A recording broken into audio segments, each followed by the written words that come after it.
generating change. Minitest 2. Ready to boost your listening skills?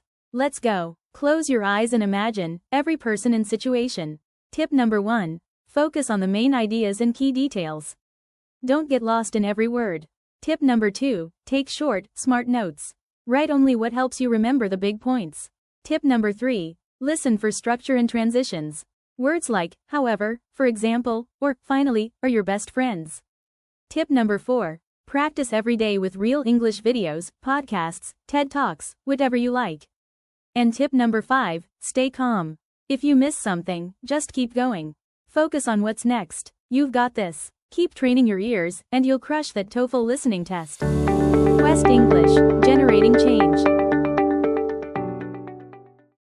Conversation 1.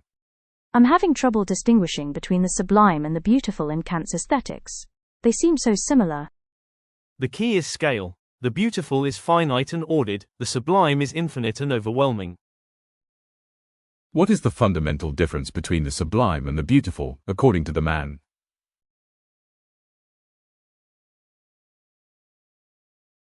Conversation 2. I'm worried about the feasibility study for the new dam project. The hydrological data seems inconsistent with recent rainfall. That's a major concern. We need to run a sensitivity analysis to see how small changes in precipitation affect the viability. What is the woman suggesting they must perform? Conversation 3.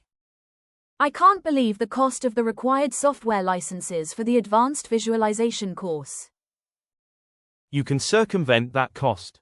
I heard the entire suite of programs is accessible for free in the basement computer lab after 5 p.m. How can the woman obtain access to the software without paying?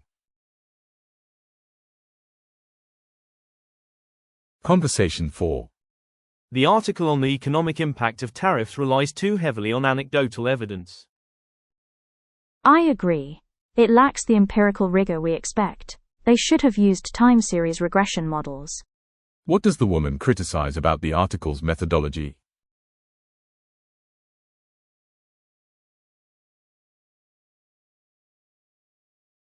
Conversation 5. My advisor said my literature review needs to be more syncretic and less a series of summaries. That means you need to synthesize the different viewpoints. Show where the arguments overlap and where they diverge. What change does the man suggest the woman make to her review?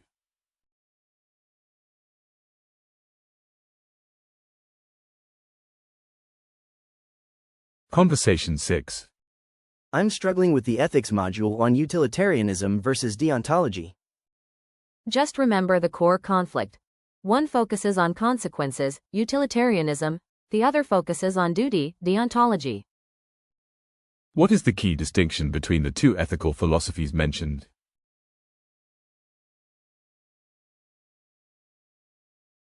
Conversation 7.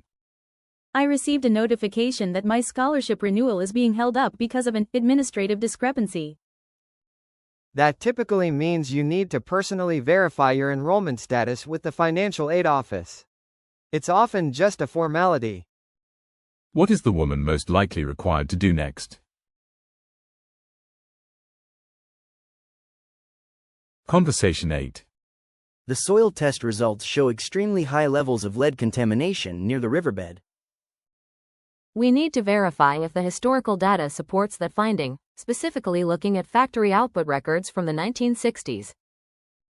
What must they do to validate the current soil test results?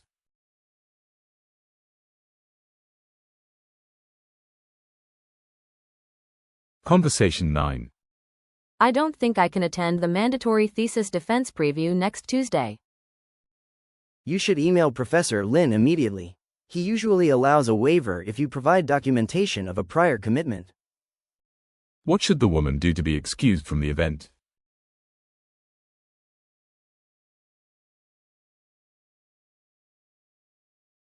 Conversation 10. I've decided to specialize in the field of industrial ecology. That's a very interdisciplinary choice. Are you planning to focus on the biological or the engineering side? What characteristic of industrial ecology does the woman point out?